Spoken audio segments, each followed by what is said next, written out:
Kristófer, bikarmeistari 2023. Já. Og þú búinn að fá bæði Íslands og bikarmeistari þetta. Hversu erfitt var þetta? Þetta var mjög erfitt, drullu erfitt. Frábært. Stjörnunni, erfið leikur, við vissum alltaf tíman fyrir leikinn að þetta yrði alveg bara að þetta myndi ráðast í lokin en við erum orðnir góðir í að loka þessum leikjum. Við erum alltaf komið mikla reynslu og með frábært lið og traust og við þekkjum allir hvort annan mjög vel og við vissum alltaf í lokin. Ef þetta endar svona þá verðum við sigurvegarar.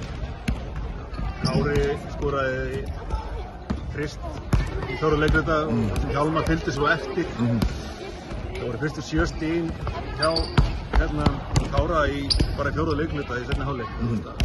Hversu gott að hafa svona frábært. Við erum mann alltaf var smá hræddur þegar hann fór út af rétt fyrir hálfleik. En svo komum við inn og hann sagði að það var ekkert að hann og það vissi ég að hann var tilbúin. Ég vissi að hann myndi halda áfram að spila vel fyrir okkur. Það var frábær í fyrir hálfleik og hann setur þessi stóri skot. Það er bara frábært að vera með henni gæja í liðinu og alla aðra. Hvað gerir þetta fyrir tímabilið hjá okkur? Gefur okkur bara sjálfsögðu. Við erum búin að vera að spila ágætlega. Erum á góðum stað í deildinni og lítum ágætlega vel út en okkur finnst þess að við eigum mikið inni.